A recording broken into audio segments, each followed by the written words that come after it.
Yo, what's going on YouTube today? And get your popcorn, get snacks, get high, get whatever you need, bro. How police captured Colorado's smartest killer. This shit's an hour and 13 minutes. So get yourself comfy, bro. Take a shower, do whatever. This is the mother of Get comfy, bro. 43-year-old Crystal Krug. In a few seconds, she's going It's to the longest find video we've ever Crystal's done lifeless of a reaction. body inside this very garage. Pizza. Oh shit, what's happening?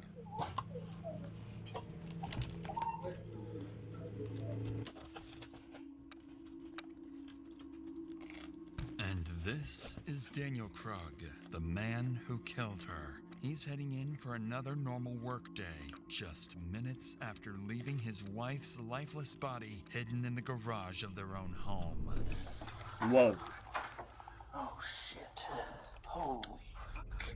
For the last 4 months, this man has been engineering the most calculated homicide plot Colorado has ever seen, creating fake identities, manipulating Crystal's children, and setting up the perfect scapegoat to take the blame. Bro. He believes his plan is bulletproof, that police will spend weeks chasing a ghost and eventually arrest someone else for the murder he committed. And despite nearly perfect detective work, his plan works exactly the way he intended. My husband said there was a dude who's been stalking her and threatened to kidnap her. Oh my god. Wow. This can't be true.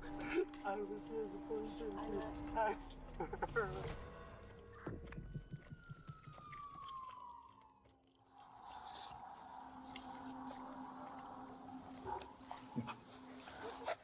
Still, that's a Henry. Yeah, nice to Very meet good to you. meet you. Talk to Detective. I kind of have an idea what's going on. Yes. This is Crystal Krug, months before her murder. She lives here with her husband, Daniel Krug, and their 3 children. Both Crystal and her husband are well educated and seem to have built a comfortable life together with their kids. But behind closed doors, something dark is happening that will destroy this beautiful family. All because Crystal's been dealing with a stalker obsessed with her, sending her constant threats and claiming to watch her every move. This officer is here to check her car for GPS trackers or anything that could explain how this stalker keeps finding her. In reality, the stalker is much closer than anyone could have imagined. You can see like it's all the dirty stuff. That's fucking weird as fuck. But like my street looks like this all the time. There's no one out there. Like I know the normal cars. Yeah. So I don't know where he's following from. Okay. I can only assume a tracker. Nothing jumps out at me. I know, me either. I'm hoping it's just meant to mess with me. The officer continues searching the vehicle top to bottom, but finds nothing suspicious. So before leaving, he offers Crystal a few safety recommendations and reassures her that they'll keep looking into her case. 82 days before the Course of murder. The investigation, Broomfield police receive another call, this time from Crystal's husband, Daniel, reporting a break-in at his home. An officer is dispatched to check things out. Unknowingly, this encounter will be the start of one of the most calculated murders the United States has ever seen. This is wild. Yeah, definitely. I'm Officer Chauncey. I'm Dan. Nice to meet you. Johnson has Oh yeah? Fuck you, Dale. As I pulled in, I saw someone run out, jump over my gate, Okay. and take off that way. Got it. I didn't think to call you until my wife got home recently, and we realized the spare key that we keep in the garage isn't there. Okay. According to Daniel, the only thing that's gone is their spare house key. If someone stole that, it means they aren't done and might have plans to come back at some point. The officer advises Daniel to change their locks immediately while police look into who this intruder might be. What no one realizes tonight is that this is no random incident. It's the opening move in a plan that's been forming for months. And this break-in is just step 1. Wow.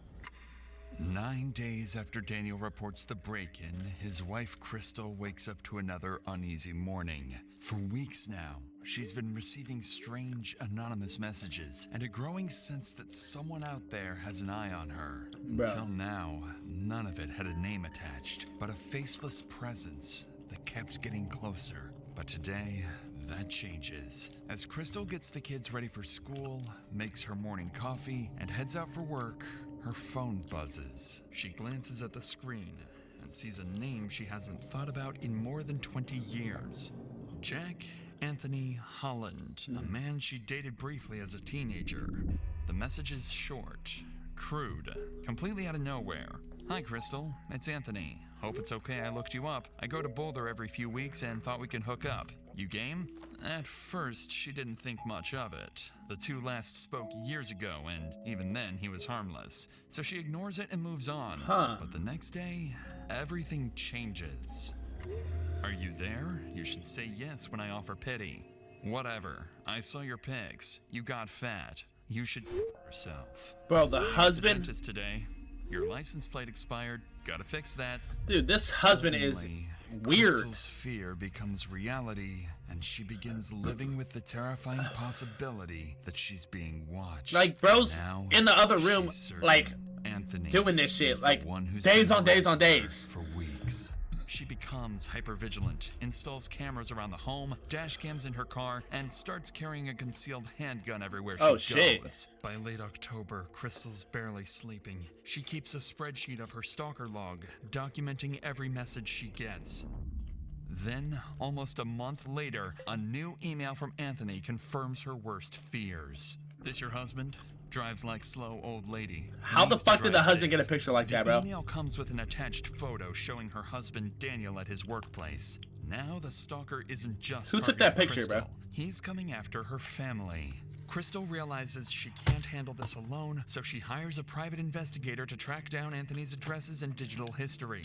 Then, on Halloween night, she calls the police. So, how can I help you tonight? What's going on?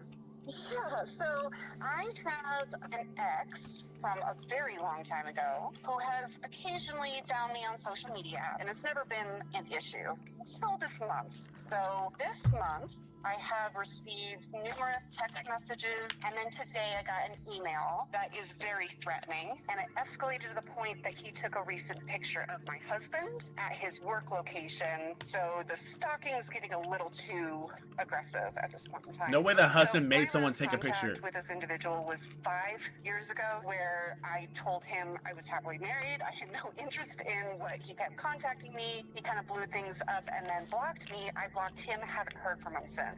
After explaining everything to the officer, she documents each detail That and makes forwards sense. the case to the department's investigative unit. Within hours, the file lands on the desk of Detective Andrew Martinez, a seasoned investigator who's worked some of Broomfield's toughest cases, including abductions and violent crimes. Martinez schedules a formal meeting with Crystal for the following week, hoping to get a clearer picture of what exactly is happening and who this Anthony really is. When she sits down with Martinez, the situation has already escalated far beyond what Crystal first reported. So, I mean, like, he saw, like, full pictures of my family, of my kids. Like, I locked down my protocol real fast after this, because it was pretty alarming, right? Where he's like, we're meant to be together, and my family loves that we're talking. I'm like, whoa, you think that we're, like, in a relationship? So I shut it down real hard. I said, this is really creepy for me. You need to stop. And he got, like, real emotional, and then blocked me. I'm like, good. And I blocked him, and I'm like, and then I shut down Facebook entirely. The one development that I have, I did get the full-blown report from the PI problem, and you'll see this in this report. There are tons of phone numbers associated with him. There are tons of addresses. He moves everywhere and between like 3 different states. As Crystal walks the detective through Damn, her this guy is evidence, literally 2 getting framed details perfectly, immediately bro. stand out. First, her stalker isn't just texting her from random numbers. He's using multiple phone lines and different digital identities, finding ways to reach her even after she changes her information. Whoever this is, they're persistent, resourceful, and frighteningly determined. Second, her ex-boyfriend, Anthony Holland, is tied to several addresses and multiple phone numbers. Whether it's instability or an attempt to stay off the grid, it convinces Martinez that Crystal is dealing with someone who either doesn't want to be found or someone who's planning something far worse. With all of this in mind, Martinez wraps the interview with Crystal and begins the digital side of the investigation. He sends warrants to service providers, requesting phone records, email logs, and account information to track down the stalker. Unfortunately for Martinez, these companies will make a mistake that will soon prove deadly. While waiting for the digital evidence to come back, Martinez decides to follow up on something else. The garage break-in Daniel reported back in September when a stranger supposedly stole their spare house key. He brings Daniel in for a formal interview, wanting to know whether he's noticed anyone following him, but instead of clarifying things, this motherfucker's good, is about man. to learn something far more unsettling. This guy is about the good. Krug household. But before we get to that, 2025 is almost over, and we're falling into Chill the out, summer ad. trap again, waiting for January 1st. Chill out, ad. Let's try, buddy. Interview, where the detective is about to learn something troubling about the couple's marriage. And I guess at what point did 28 she days for tell the murder, you damn. that he recontacted her this last time? It's either November 1st or November 2nd. It was after she had gotten a picture of me at work that she brought me up to speed on that. Wow, this guy's good. Gotcha, okay. And the first contact that he initially made with her was back on October 2nd. I guess why that month gap, do you think, before she told you? I'm sure she has mentioned to you that she and I are going through a rough patch, kind of on the rocks. Let me turn it up for you. So probably didn't seem that pressing until it was. Sure. And she didn't mention that to me, that you guys were having a rough time currently. Are you guys in the process of separating, getting divorced, or working through things? To be determined. My brother Matthew is a cop, so I have a retractable asp steel baton. Yeah. As I said, not right now, but otherwise, it's on me all the time. I sleep with it next to Chill me. out. I've bought some additional security cameras for the house. So what am I doing? I'm panicking. And I'm doing a shit job of protecting my wife. This guy is good. I'm not doing good. Wow. Yeah, I can see that. This is how you think of So, this is how you think of with that shit. being, I know that Christina, I know. we put her R.I.P., car on but the lift damn. on Tuesday afternoon. Can't hate on to games. see if there's any sort of GPS tracking or anything like that. She told me. We couldn't find anything on the car. If Anthony is watching you guys, it's going to be in person from a distance or nearby or however. So that poses an interesting issue in of itself. From Daniel's reactions, it's clear the stalking is taking a toll on him, too. His wife is terrified, his family feels haunted, and he's struggling to understand how any of this is happening.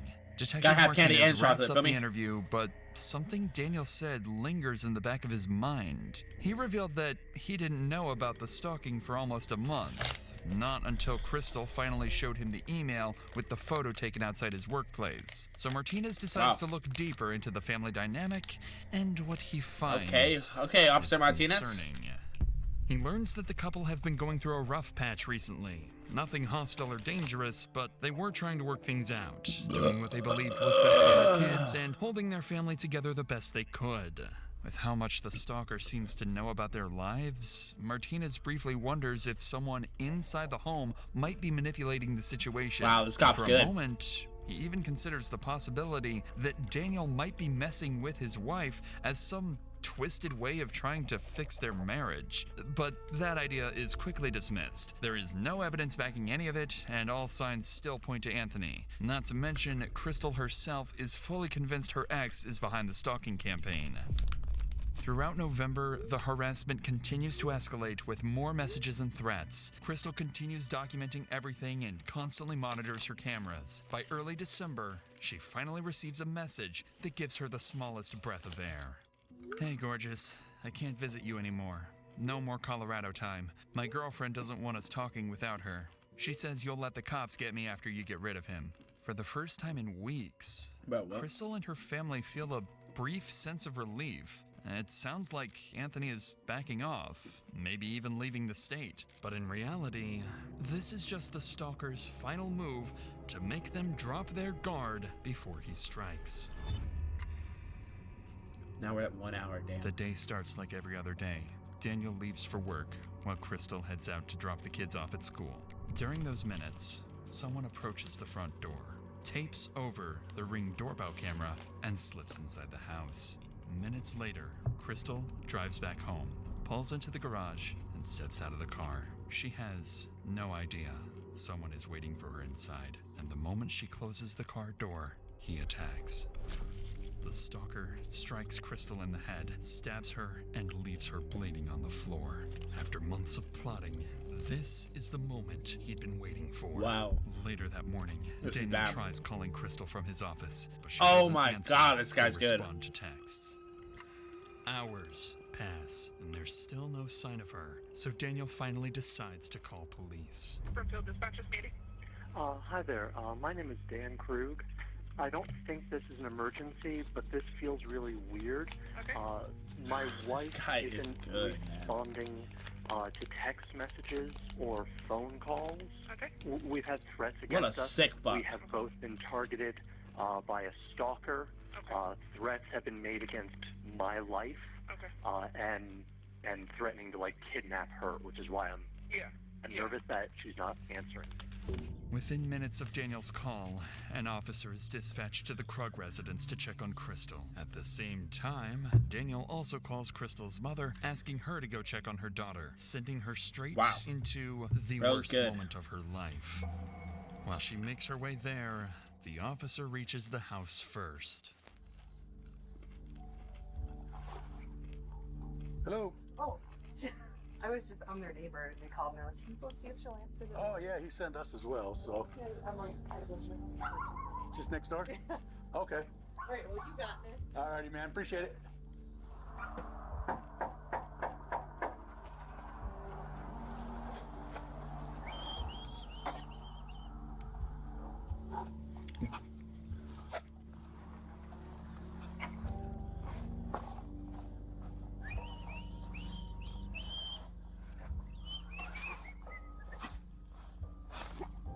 The house looks quiet, and the officer doesn't notice anything wrong from the outside. But before he clears the call and drives off, something nags at him. So he brings his patrol car a little closer to check the garage, where he's about to uncover a tragic, horrifying sight. Oh wow, so he's gonna hop on his car to look into it. Damn, this guy cop smart. He actually gives a fuck. I fuck with that.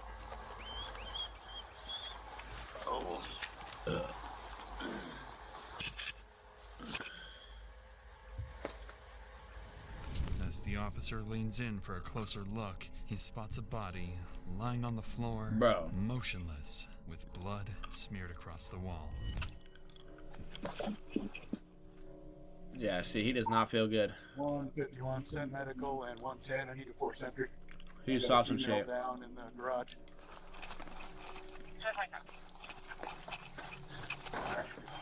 Oh shit! Got it like that, cup? Oh shit. Holy shit.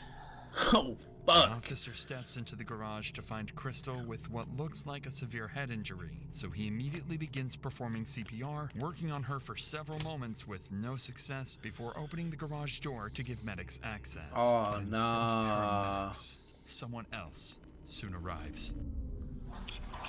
No. Garage is open now. No! The mom! Hello, ma'am. I need you to stay out, please.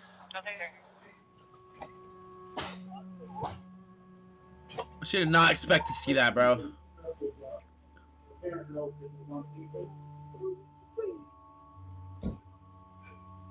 Tragically, as the garage door is lifted to get medics in, Crystal's mother catches a brief glimpse inside, just long enough to see an officer performing CPR on her daughter.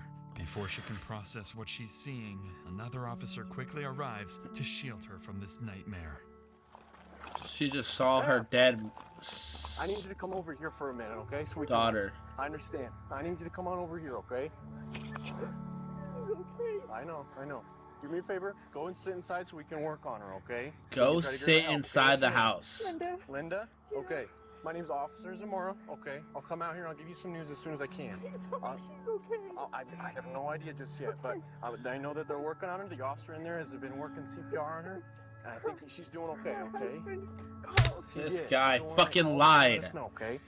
Come on, cop. That's rule number one, man. Don't give false hope. Come the fuck on. You know damn well. She's got a head wound. I don't know if it's from falling or something else, but probably falling, but I don't know, man. It's a good one. Husband said there was a stalker threatening to kidnap her, so... Oh, hell no. This guy's plan's going too good. No, she's unresponsive. Decent head wound. Where we have more room at the Fuck. While medics continue working on Crystal inside fucked. the garage, an officer stands outside reassuring a distressed woman who's just arrived, unaware that this is Crystal's mother. She's shaken and terrified by the horrors she witnessed inside the garage. Linda would later learn that none of this was random, and finding her daughter like this was always part of a twisted plan. Back inside the garage, medics keep working, still trying to revive Crystal, not yet aware of the fatal wound hidden beneath her clothing. Guys, you see anything other than a fall type of wound? What's that gash on the chest? Oh, no. Shit. Oh, shit. Yeah, that's a stab wound. Oh, fuck. Damn it. She's dead. Get it? The dispatch could tell us. The husband called in to check on her. I don't know right now, but dispatch should have it. So we have a visible stab wound, you guys? Yes. Right above her heart. Wow. We are asystolic. Yep. Asystole. Yep. Jermaine, are you good with this, or are you? How recent is this trauma? Because if this is Husband said he couldn't reach her for transport. We don't know if it's within 10 minutes, man. Okay. It's not within 10 minutes. Husband has not been able to reach her by any means for a few hours. Stab wound to the chest. Let Henry know that. Yeah. Gotta call it. Medics work for only a few minutes before realizing there's nothing more they can do. Beside Crystal's body, tucked inside her purse, the officer notices a handgun she never even had time to reach for. Should have had that Should have had that shit just tucked in your titty, bruh. Spread out throughout the house, searching every room for the attacker, but no one. Yeah, keep that shit on you, bro. As officers step outside the home, they start noticing small details that don't line up with an impulsive crime. Yeah, I don't know the backstory. Husband said there was a dude who's been stalking her and threatened to kidnap her. And Martinez was involved. And Martinez see, he already see. I don't know, dude. I don't know the history on that part. Oh, is this Detective Martinez? Wait, who's Detective Martinez? Why are you guys just showing a random picture? Oh, okay. So, other than that, we're just kind of securing the scene. Martinez the best in the biz, I guess, over here. He really runs shit, so. I kicked that. Yeah, that's interesting. Tape? What tape? Very interesting. What tape? What tape? Might have stuck around from this way and. I wonder if maybe the door was unlocked. That's how we got in. And then you know what, dude? You know what? I don't know. I kicked it and it went pretty easy. Yeah, it did go pretty easy. It wasn't deadbolted. It was just handle was locked. I saw her, came around, booted it. Officers quickly confirmed the door was unlocked, and a strip of blue tape had been placed over the Ring doorbell camera. Whoever did this clearly planned it and came prepared. As police continue searching the scene, more family members begin arriving one by one, each of them unknowingly walking into the worst moment of their lives, This is while fucked, officers bro. prepare to deliver the news no family ever wants to hear. I don't know anything just yet, ma'am. I don't know anything just yet. Are you sad, man? It's her mom. She's a Family friend. Family friend? family friend from I down the live right in street. the blue house there. We asked her to come knock on the door. Okay. Is her husband almost here? Is he gone? Is she gone? We want to give you guys all the information all together. Okay. We don't want to have to repeat the information over and over for you guys to continue anything. So He said he was on. What did he do to her? They won't say. They won't say. Oh, his father showed up. Oh my gosh. Put me top left. Switch it up. Who's in charge? Who can we talk to? We'd like to know what happened. Absolutely. And as soon as someone frees up who can tell you, I'll send them your way, okay? Our son's on his way. Is this your daughter, sir, or your daughter-in-law? Those are my daughters. This is your daughter, and so her brother's on his way. Crystal's brother.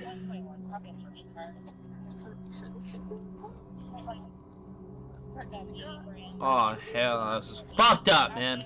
With Crystal's father and brother now at the scene, the weight of what's happened settles over the family, and it grows heavier by the minute. The only person missing is Crystal's husband. Where the fuck is he at? The man who feared he wouldn't be able to protect Pussy. her for weeks. Now he's on his way to find out those fears have come Let me true. see his act he puts on right now. Let me see the act he puts on. I already know he's about to do a phenomenal job. I'm not gonna lie. I already know he's gonna do a phenomenal job. Little do they know, the killer they're looking for is still in the area, much closer than they think.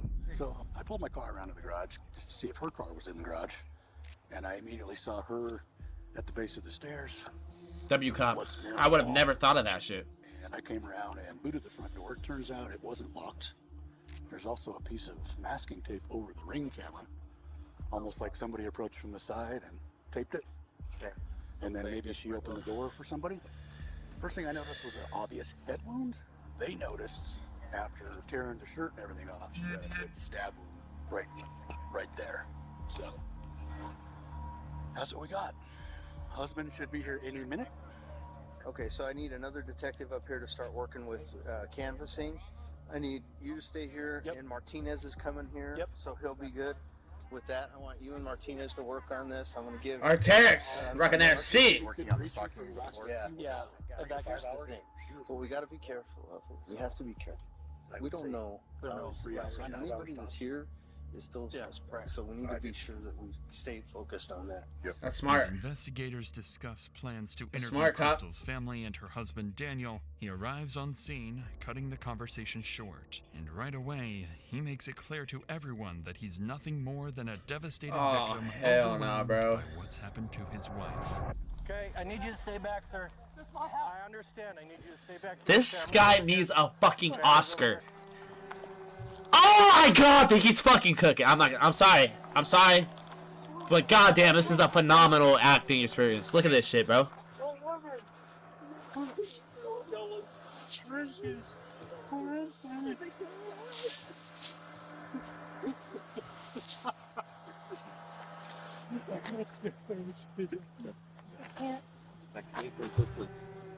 I know there's a lot of questions right now. Fortunately, we don't have a lot of answers for you. But I know what you want to do right now. We can have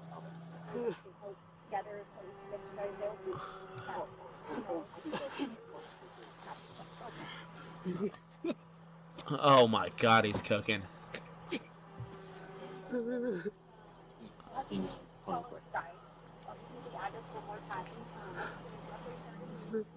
What could have said? Someone leave me over there? At this time, officers have no reason to suspect Daniel of Hell anything, nah, he's so cooking. They treat him with care as he goes through this traumatic moment. But beneath Bro. that devastation lies a cold, heartless man. Because Daniel knows Bro, exactly what happened. they just inside hugged that garage. their daughter's killer, bro. Daniel is the killer himself. Fucking loser. Every tear and shaking breath is part of his act. One he will continue selling to police and Crystal's family, standing just a few feet away. Wow, this is so sad. Mom's literally patting the killer on the back, bro. I didn't protect her. Oh, I was the person who attacked her. oh my god, he's good. They're not going to talk to her. They're not going to say, nobody says anything. They're just going to tell her that. We're not going to tell her. We don't tell. This is a family matter. We're just going to figure out a reunification. I didn't protect her. What about the kids? As this tragedy unfolds, Crystal's mother embraces Daniel, trying to comfort him, having no idea The man she's holding is the one who murdered her daughter. Bro. Unfortunately for officers, Let me the go, hardest throw this part of away, the huh? job still isn't over. As the family grieves outside the home, a detective is sent to the school to pick up Crystal's children, who still have no idea what happened to their mother. When the detective finds Crystal's eldest daughter, she's already shaken. She's been watching the live camera feed on her phone and saw enough to know something terrible happened. But what she tells the detective next is what truly alarms her. Her mother's stalker has been hinting at something far darker recently, and he might have deadly plans for the rest of the family. My phone notified me of my house cameras going off. There was police at my house and an ambulance, and there was a stretcher. I couldn't bring myself to see who was on the stretcher, so I call my mom and dad. My dad picks up and he's crying. They're probably about 7 minutes away. Okay, I'm not gonna lie, something happened. Okay, that's why you're here. Okay. You know what's going on? I do, but I can't. I'm not gonna tell you. Okay, because we're still actively investigating what's going on. Bro, why can't you tell her mom's dead? So I don't You want to just give don't you wanna- wrong information. That's the last thing I want to do. Okay. What has been going on at home? 10 push-ups. Get your push-ups in. So this dude has been threatening my mom, stalking her, taking photos of my dad, saying that he's going to kill him. Who do we know who this person is? One of her ex. I don't know his name. Like an ex-boyfriend or? Yeah. Okay. And they broke up a while ago. They ended it as friends. So this has all come to a really big shock to her. And then so he's been contacting her from different numbers, sending pictures of my dad, saying he's gonna kill them. He hasn't mentioned anything about me and my siblings yet, which is good. She has no idea her mom's dead. This is fucked up. Cops fucked up for this. Guys to like help him with whatever plan he's doing. And then he's like, How did you guys learn about that? He's been contacting my mom through all of this. So my mom has contacted the police, and she has like a whole bunch of people on the case. But the thing is, he's making it sound like she's helping him, and she's not. And so, Helping him like try to kill your dad? Yeah. And so like we're afraid that the police are gonna turn on us. Okay. And so she's been trying to protect herself. What Crystal's daughter reveals isn't just alarming, it's sickening. Because this so-called stalker isn't just threatening the family, he's twisting the narrative inside their home. He's making it look like Crystal was secretly working with him to kill Daniel, manipulating the kids into believing their own mother is dangerous while positioning Daniel as the helpless target who needs protection. To the kids, their mother starts to look untrustworthy. To detectives, Daniel starts to look like a victim, and to the stalker, everything is going exactly according to plan. It's a disturbing, genius level of premeditation carried out by a man willing to use anyone, realize even that. his own children. The What the detective fuck? logs this information and coordinates with Crystal's sister-in-law, Kate, to get the children safely out of the school. Back at the crime scene, detectives continue their work. They canvass the neighborhood, speak with neighbors, and begin collecting every CCTV clip they can find to reconstruct the killer's movements. By this point, there's enough evidence tying Crystal's ex-boyfriend Anthony to months of harassment, allowing police to obtain a nationwide arrest warrant for stalking. Departments across the country are notified to be on the lookout for him.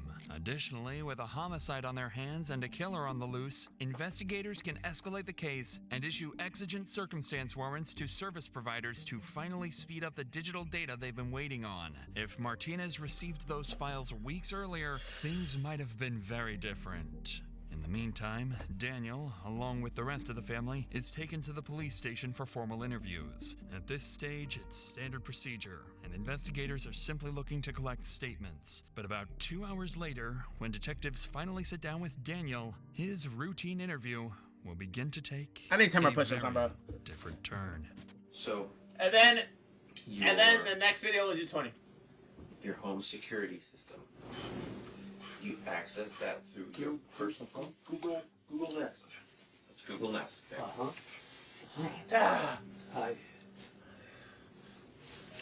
This is me. Okay. Just push the home. Okay. By your your permission to operate this phone and get what we need? Yeah. Okay. Yeah. Cooperative. So how many different cameras do you have? 4. Doorbell. Side of the house, driveway, back door.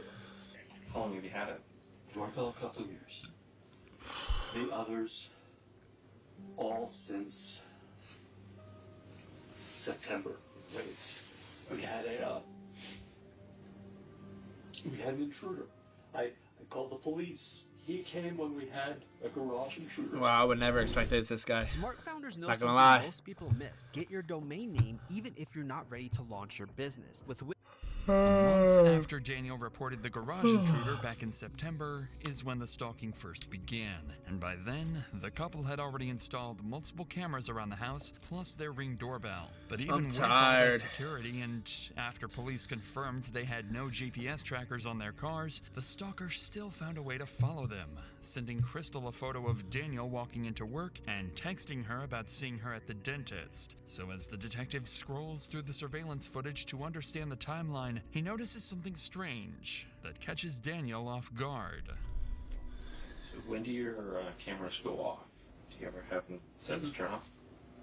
24/7. They don't turn off. If you lose internet or in the app, you can turn them off. And who has the ability to turn off the cameras? Who has the ability to go in the app and turn things off? Christine, me, and Oh yeah, he's good. It's alright. It's alright, Dan. Home shows all 4. Oh, And perfect. Home. I can say. Now he's doing too much. Oh, just us. Just us. Okay. The detective's question here isn't by chance. It's prompted by something peculiar he noticed on the surveillance app. All of the home's cameras shut off at 8:15 a.m. and they stay off until 10:15 a.m. Whoa. Only the camera pointed outside the garage remains active during that entire 2-hour window.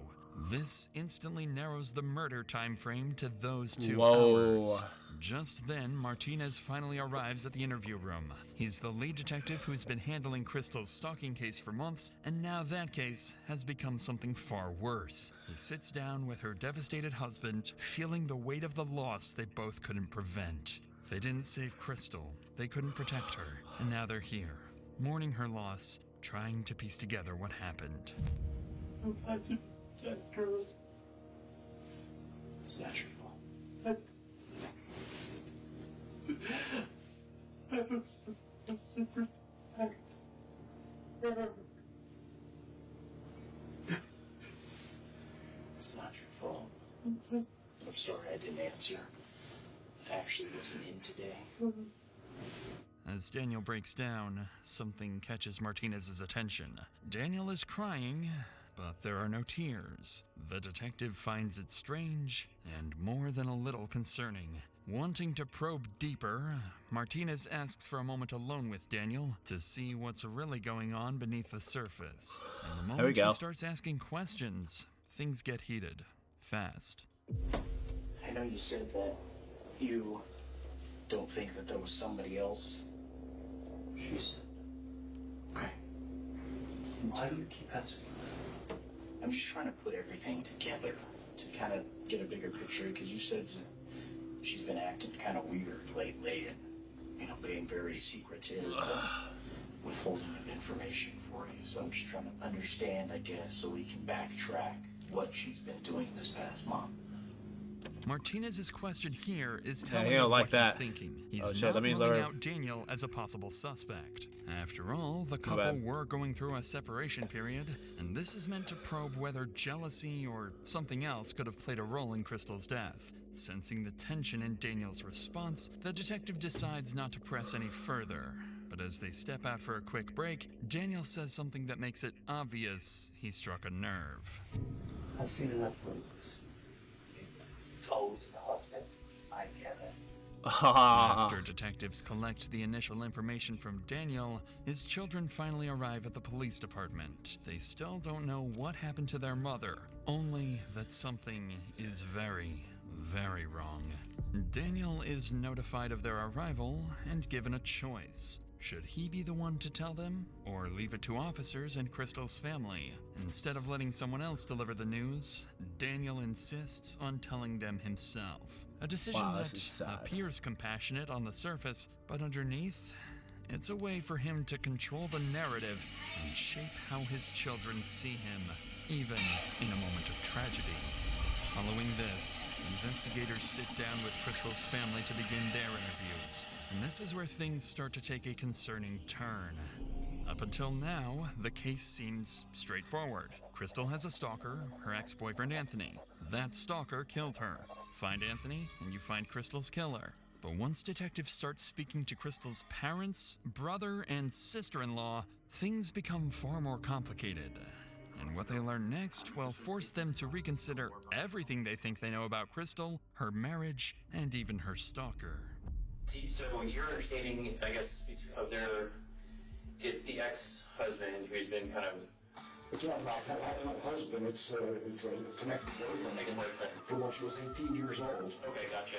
Can you think of any, I guess, recent, has he reached out to you? Have you seen any... No, he's never contacted me. Restaurants told me that he had messaged her again 2 days ago or so. Let her know that he was ready to come back, and so she can go ahead and off her husband now. Make it look a little like she was in on this whole deal with killing her husband, I guess. Do you think there's anything doesn't feel right, doesn't seem right, something that, I don't know, you just feel like might be important to our investigation? I don't know, I know that Christina was, very concerned and worried about this guy, and I just always felt like it was, there was something weird about it, but I can't put my finger on it. It just, I feel like she had said that it was this Anthony guy, that it seemed very different than past behavior in him, that he was never sexual in the past, and that these were very, hypersexual things. And so I think at one point she was questioning whether it was actually him. Right. I don't know if you necessarily know anything more about that, but they just also just kind of mentioned you guys are kind of close, and just see if maybe some sort of insight on that at all. Insight on their marriage? Or just, was there issues going on? Were they having problems? Was there, kind of anything that was kind of... She had shared with me that they had separated. Okay. But were still living together a year ago. And I had asked her if she, over text, if she had, if she believed that it was Anthony. But she didn't believe, at the time that I was asking her, that it was anybody but Anthony. She was fully convinced that it was Anthony. Okay. My mom has always been suspicious, and I just don't know where that comes from. Okay. Can you elaborate on that? Suspicious how, or... My mom? Yeah. Suspicious. I don't know, because she... the difficulty finding Anthony. Why is it so hard to find Anthony? Why can't there, cell phone records or IP stuff? So my mom had that frustration, and so I think her mind starts to wander towards conspiracy type things, right? Of oh, maybe it's the husband, or maybe it's Dan, and I don't know. I don't see it there just because I don't know. Dan just seems so incapable of doing something like that to me. Why do you say that? Just I don't know. I talked to him, and him and I just hung out and talked for 2 hours, and he was very concerned about getting his family together and talking about being vigilant but not paranoid. Even though Crystal's brother Lars sounds skeptical of his mother's suspicions, she isn't exactly wrong, as, on the surface, it makes no sense that Anthony couldn't be tracked down for months. Lars would also go on to explain that Crystal and Daniel saw their marriage very differently. Crystal wanted out, Daniel didn't, and the family seemed to view their relationship as dysfunctional but not violent. But listening to these statements, one thing becomes very clear. Every family member felt that something about the stalker was off. There was a shared intuition they couldn't quite articulate. And when detectives sit down with Crystal's mother, she makes that suspicion very clear. I know you said, and I kind of learned on scene that She was married, had 3 children. Her life was hell. We slept months and last year. Her husband and her were not in good terms. He was in complete denial. Wow. She'd tell me how he was. Did she ever give you insight on what kind of led her to feel like her marriage was over, or? Dad is explosive, but I've never seen him, hurt her. He would hurt the kids, but, some people think the corporal punishment is okay with kids. But he would hurt the kids. She was worried about that, but I don't want to say it's again. But she told me he was in denial, but she told him his marriage was over, but she would stay until graduated. I have this, just a gut I can't shake with him. What's that feeling telling you? I can't shake this question. Is he the one that's been doing this with Anthony? Needless to say, hinting that Daniel might somehow be involved with the stalker is an alarming accusation, and it makes things even more complicated for the detectives. At this point, the family itself is split. Crystal's brother Lars completely dismisses the idea that Daniel could be involved, calling it nothing more than a conspiracy. But others felt that there was something off about Anthony and the entire stalking agenda.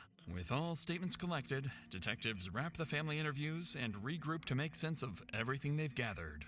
By combining everything they've learned, detectives land on a clearer picture of where the investigation now stands. The family interviews raised enough concern, and there was enough tension in the marriage that detectives decide they can't rule out Daniel yet, and he officially becomes a potential suspect. But even with Daniel now on the radar, Anthony remains as the obvious prime suspect in Crystal's homicide. Where is he then? Why haven't y'all talked to him? Long stalking campaign still place him at the center of the investigation. With that in mind, detectives know their next move. It's Talk time to him. Find Anthony. Yeah, like what the fuck? At around 3 p.m. Shit that could have been afternoon, solved the police first finally day. get their first real break in months. After digging through everything they have on Anthony Holland, investigators land on a possible address in Utah. Because they can't reach him themselves, Broomfield detectives coordinate with Utah County Sheriff's Office, sharing his name, photo, and the address where he's believed to be staying. Up until now, Anthony has only existed as a name in emails and threats, a distant figure who no one has actually seen. So when officers finally get a hit on his location, it becomes the first real chance to confront the man they've been hunting for months. I'm going to ask you a couple of names to see if you recognize any names. Okay. Have you ever heard of the name Crystal Krug? She may have been Grimsrod when you knew her. Yeah. And do you know a Daniel Krug? No. No? How do you know Crystal? She was an ex-girlfriend. She's an ex-girlfriend? How long the ex? Like how long ago? 1999. Oh, so like a long while ago. She was my very first girlfriend ever. Oh, okay. Yeah. When's the last time you talked to Crystal? Has it been a minute? It's been a minute, yeah. Like since you moved from Durango? Yeah. Yeah. So that would have been what, back in 2014? Yeah. Have you had any contact with anybody in that area since? Anybody, or have they contacted you at any time? No. I'm going to give you a phone number, and it's to a sergeant with the Broomfield Police Department. Okay. He would like you to reach out and talk to him. All right. They have an incident. I don't know the full details of their incident out there, and so I'll let him talk to you about that aspect. He had asked us to come out here to your house and talk with you. They were debating on, you do have an active warrant out of Broomfield Police Department, and they were debating on if they were going to have us arrest you or not. They are not going to have us arrest you on it. I'm going to advise you of the fact that you do have a warrant out of Colorado, and you can talk to this sergeant about the details of it, if that makes sense. As officers speak with Anthony, he appears intoxicated and confused. After being briefed on the situation, he gives his timeline, insisting he never left Utah and spent the morning with family nowhere near Colorado. Once they collect Anthony's statement, Utah officers leave to begin verifying every part of his story. In the meantime, detectives back in Colorado regroup to reassess the investigation. With Anthony still denying involvement, Detective Martinez turns back to the one angle he hasn't fully explored yet: Crystal's husband, Daniel. Since he never ruled out jealousy or affairs as a possible motive, he decides to dig deeper into Daniel's past. And that's when he stumbles onto something interesting and very unsettling. While searching old reports, Martinez finds a closed but unresolved stalking complaint from years earlier. The victim who filed it is a woman named Carrie, and as it turns out, she was Daniel's ex-girlfriend. The more Martinez reviews, the more disturbing the pattern becomes. The report claims she was stalked for weeks by an obsessed man who impersonated multiple people, manipulating her through fake identities. Detectives quickly locate Carrie and bring her in for an interview. When they sit down with her, they uncover a story so disturbingly similar to Crystal's, it opens up an entirely new theory. Wow. Got bruh. I think it was, you know, like I said, a couple months I broke up with him a couple months into my freshman year. He, you know, he was pretty emotional, I would say. Sort of desperation would maybe be a word I would use to describe after the breakup of, please don't do this, kind of, you know, crying, that sort of thing. Oh, shit. That I can recall. And then I started to get messages from his roommate, and that person's name is Tom, on AOL Instant Messenger. And I know Tom is real because they were roommates. If I called him, Tom would sometimes pick up the phone. They had a joint room and a joint phone. Tom, his role, I would say, was sort of to gain sympathy from me for Dan and continue to encourage me to communicate with Dan. There was perhaps some indication that he was, or was, because of the breakup, just really not doing well. So this, you know, made me keep communication up with Dan. And Tom ended up being Dan, right? So all these people I'm going to tell you about end up being Dan Krug, not Tom. Yeah, even though Tom is a real person. Oh, okay, He okay. was not sending me these Tom is messages. real. Okay. Suffice it to say, what Carrie tells detectives sounds all too familiar. Everything she describes echoes the same pattern detectives have been seeing with That's Crystal, literally Tom, but the bro. parallels don't stop Or there. whatever the fuck his name Things is. I remember is a group of my friends from our dorm had met, I don't even know how, some cadets from the Air Force Academy. Sure. And so we all went to, I think we went to a movie, something super innocuous, and there was like a group of us. I must have told Dan about that. And I think it was 2 or 3 days later, I got a message from someone named Nick Clark. And Nick basically said, I'm a cadet at the Air Force Academy. I know you went out with these people, and I want you to know that he came back, or these people came back and said that you slept with him. So now there's this rumor going around the whole academy that you're an easy target kind of thing. And Nick, I think, served the purpose of sabotaging anyone I was meeting if they were associated with the Air Force Academy. Of course, the person that I met and went to the movies with was like, I want nothing to do with you, you weirdo. And so shortly, I don't know, a while after that, I started actually more seriously dating Air Force cadet named Mark Hansen. Then, of course, Nick Clark made a reappearance, and I was getting pretty consistent messages from him. And so he said, you know, we need to find out who's doing this. And he got me a meeting with the Office of Special Investigations at the Air Force Academy. I sat with them, and they kind of laid the emails out on the table, and they said, we've had like a forensic psychologist, sort of professional, look at all these emails, and it's Dan, is what they said. Carrie Wow. would go on to explain that despite their suspicions, Fucking loser. there was never enough evidence tying Daniel back to the messages she received then. Everything had been sent from a public library, and because of that, her accusations remained just that. Suspicions. But even without proof, the similarities between the two women's experiences are impossible to ignore. And for the first time, This dude's detectives so begin weird, considering bro. a fourth possibility they never imagined. Thumbnail.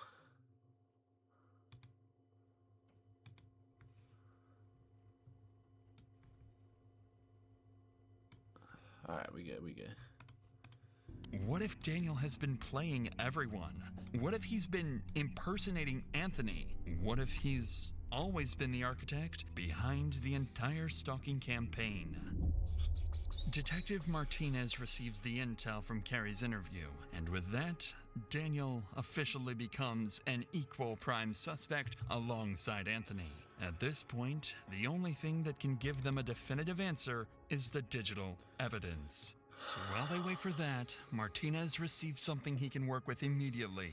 The full set of surveillance footage collected from the neighborhood and Daniel's workplace. Investigators sit down and begin reconstructing the full picture of what happened before Crystal was killed. Shortly before 8 a.m., Crystal arrives home after dropping off the kids. She pulls into the garage, closes the door, and everything looks normal. Minutes later, at 8:15 a.m., the entire security system goes offline. Every camera except the outside garage camera is taken down for the next 2 hours. At 8:25 a.m., that lone camera records something deeply concerning. Daniel leaves the house to go to work later than he normally does, and shortly after the time medical examiners believe Crystal was killed. Whoa. From there, workplace footage shows Daniel moving through the building around 9 a.m., greeting co-workers and appearing completely normal, as if nothing had happened at home. And when investigators check footage from surrounding houses, they find no one approaching the property all morning. Everything about the timeline makes Daniel look more suspicious by the minute. With all these new developments, detectives bring Daniel back in for another interview. He walks in expecting routine procedural follow-ups, completely unaware of how much has changed since the last time he sat in this room. This is when Daniel's months-long, carefully crafted plan begins to crumble. This time, Detective Martinez walks in with a completely different energy than before. Loser. He's no longer feeling Daniel out. He's here with one clear objective: confront him with what's been uncovered and see if his version of events finally breaks. Alright. How you feeling right now? Just kind of about everything. No. Numb? Everything hurts. I feel like I have two different voices going through my head right now. Oh, you don't want to say that right now, buddy. My brother Matthew. Yeah, I've mentioned him. He's the sheriff's lieutenant. And I have his voice saying, talk to the police. And in typical cop fashion, you married a prosecutor. So I have Lynn's voice in my head going, get a fucking lawyer. This guy is weird. I just want this to be done. I just don't want it. Right away, Daniel doesn't open the interview casually. He opens it with a calculated trick. By hinting at getting a lawyer, he's warning detectives, push too hard, and this interview is over. That's clever, but Martinez has a counterplan. Instead of confronting him, he'll pivot the conversation to his relationship with Crystal, making it feel like safer ground to get Daniel comfortable and talking. But if Daniel had any motive to take Crystal out of the picture, this is where it would surface. Well, I'm sure, especially you guys are trying to work together to be safe, keep your family safe, keep your...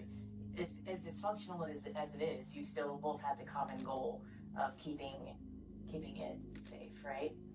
I had her as a partner to protect the family, but it didn't feel like a partner who valued me.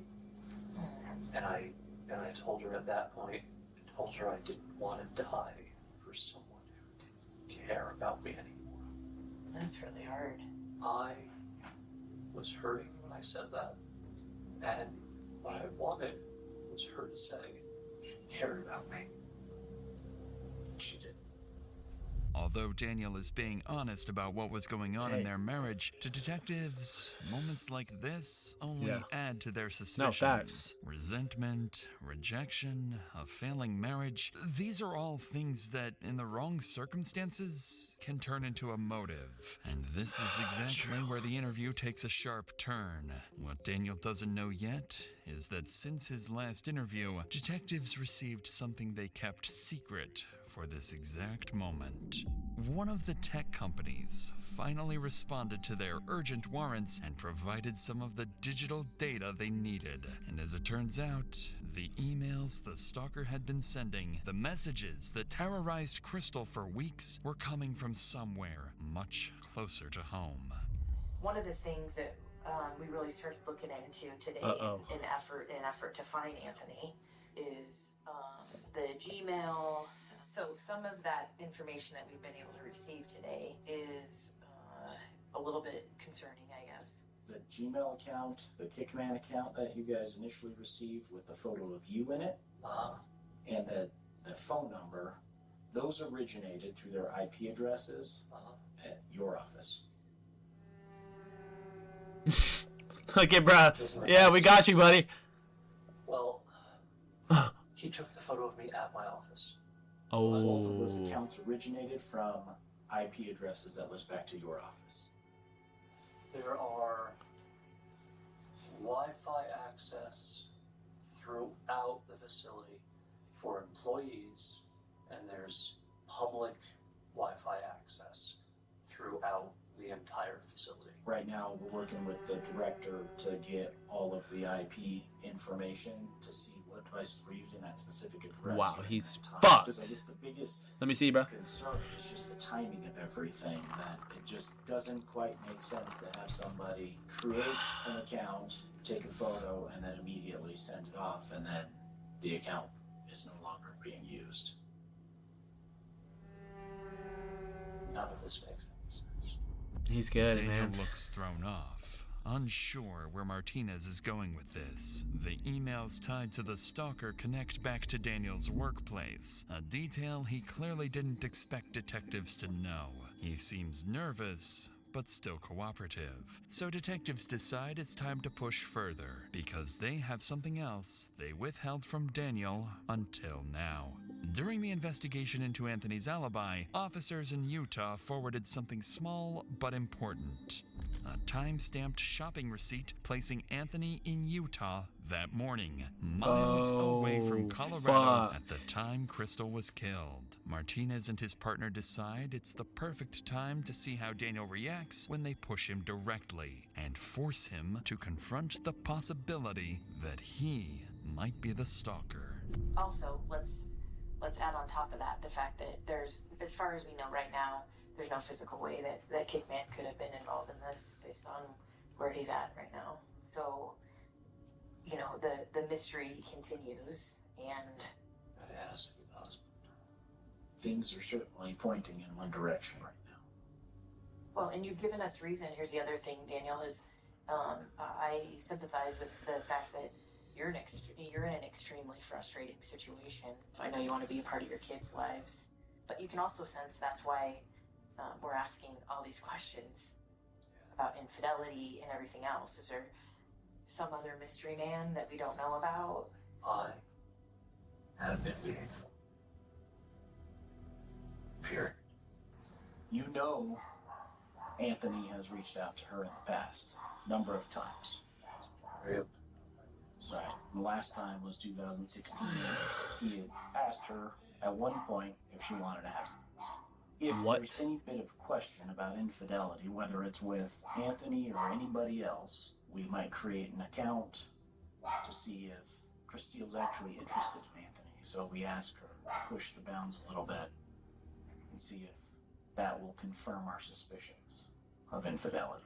You don't get the response and the openness you once did for about 28 days, from October 2nd to October 31st. So you amp it up a little bit, send a photo of yourself to her, an account you created.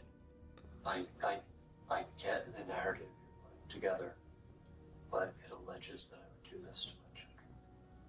But I think ultimately what happened today, would bring you the closest to your children that you've probably ever been in your mind. I'm very close to my children.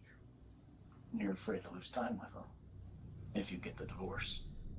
Clearly, detectives managed to perfectly articulate Daniel's He's reality, good. one he may not have even fully admitted to himself. He is a man so terrified of losing his children, so desperate to stay in control of his family, that he would do anything if he felt it slipping away, even if it meant murder. The detective's brutal honesty leaves Daniel speechless. He doesn't argue or deny it. He just sits there in quiet resignation, wearing the look of someone who's realizing everyone can see straight through his lies. If you were watching these facts unfold in front of you in a movie, what would you say happened? There has to be someone else. That was able to turn off the cameras, that was able to use your IP address from your work to create accounts, to send messages and photos, to act as a stalking suspect. Damn, they're pouring everything on him. I'm not the one who does this. I'm analytical at work, and I read and write fiction at home. I don't do crime drama. I don't know what any of this is. Kickman is 6.5 hour drive. And then in fact he was contacted in his house severely intoxicated. There's no way he could have made that drive. All this time you've been looking for him, for the protection order, and you just found him today, like that. We've been chasing the wrong dog. It sounds like you're accusing me. We have a lot of information that points your direction, and we were hoping that you could provide explanation other than it wasn't me. I don't have a narrative or a story that I can offer you, because I thought we were on the same side. What would you think, or what would you say if we told you that other people you talk to that are close to your wife expressed that she had maybe told them that she suspected you of having... She said that right to my face, that she wanted to know if it was me. And I told her no. But I think there's more to the story. Like, I don't know, it just doesn't, it's not adding up. I'd like to know what happened this morning. I'd like to know me too. What caused you to get so upset to hurt your wife, because I believe that's what happened. Well, I want to know what happened. We haven't been there to know, and there's only one person in this room that can tell us. I think you got confirmation or found out that she had a boyfriend this morning, or something happened that pissed you off, and you did something that you regret now because you can't go back. I've answered all of your questions that I can. You have your theory. Please find the right one. You're done. As calm as he's been this entire interview, Daniel finally decides he's had enough and drops the act. His story has crumbled. Detectives see straight through his lies, and he knows it. With nothing left to cling to, Daniel quietly asks for an attorney, and the interview comes to an end. Even though he continues insisting he's innocent, there's one detail Daniel admits on his own. One no one even knew about until now. Crystal herself confronted him about being the stalker. Hearing that from Daniel's own mouth hits Martinez hard, because to him, that sounds like the kind of confrontation that could have pushed everything over the edge. But without hard proof, detectives can't yet say Daniel is truly responsible. So with the interview over, Daniel is processed for physical evidence and escorted out of the police station. But before he leaves, he turns back and tells detectives got a sack of lunch. one final thing. I won't be the one who did this.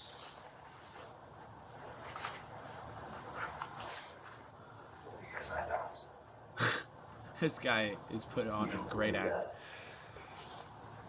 Fine. Just don't stop looking elsewhere. Focus on me. Okay? Find the fucker who did this. Are you married? With kids? Divorced? Right behind you. I don't care if you capture him. I just want the fucker to pay. He took my children's mother for Christmas.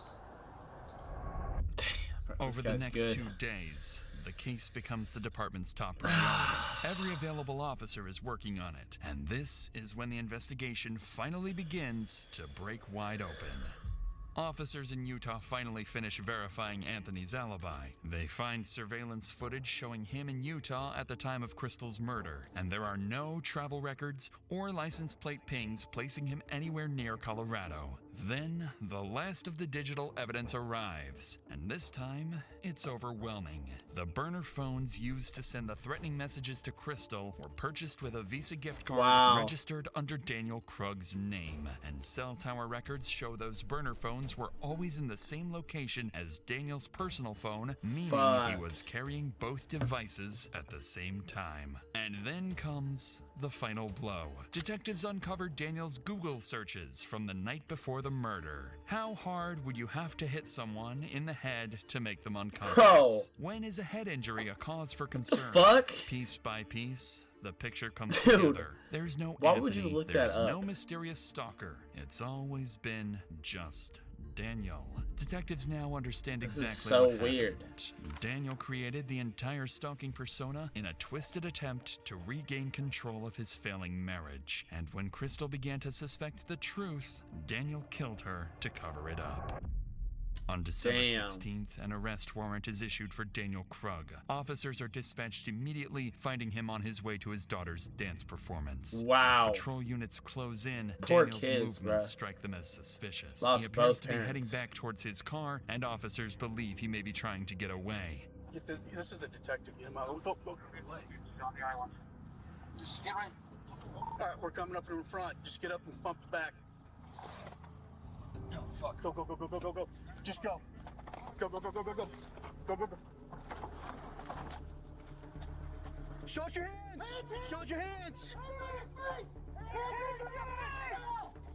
on your feet. Hands on your feet.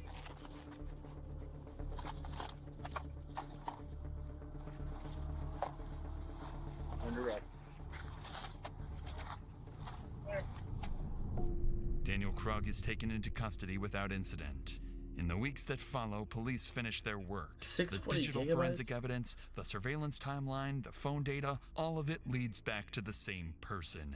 Investigators become certain that Daniel Krug acted alone. He created a fake stalker, framed an ex-boyfriend, manipulated his wife, his children, and law enforcement. Before the case reaches trial, Daniel formally pleads not guilty. In April of 2025, his case moves into the courtroom. The story prosecutors present is devastatingly clear. This was about Dan losing control. He was not in love with Christelle, and that resentment had turned to rage by the time we get to December 14th. Think about what he did to her. You don't do that to somebody you love. Think about the absolute nightmare and hell that he made the last few months of her life. On the other hand, Daniel's defense argues that Let me hear there the was no defense. physical I love the evidence defense placing him at the team. crime scene and that he could not have been the killer. You got real motion if you can No get physical one. evidence. Not guilty. And there is an enormous disconnect between that That is true. and the circumstantial picture the prosecution wants you to believe. Mr. Krug did not kill his wife. He did not commit these crimes. After both sides make their case, the jury deliberates for nearly 2 days. And on April 17, 2025, Jury got they him. return with their verdict. We, the jury, find the defendant guilty of murder in the first degree. Daniel is found guilty of first-degree murder, stalking, and criminal impersonation. He is sentenced to life in prison Wow. without the possibility of parole. Fuck. That was fucking crazy. What a crazy ass dude, man. Hey, man, don't get in these crazy ass relationships, man. That shit, dude. You do not want that shit. Nah. Just watch this video whenever you think about getting one, alright? But hey, man, that's the end of the video. Make sure you like, comment, subscribe. It's our longest reaction video. Make sure you fuck with it. Let me know what other videos to watch. I'll catch y'all on Bird.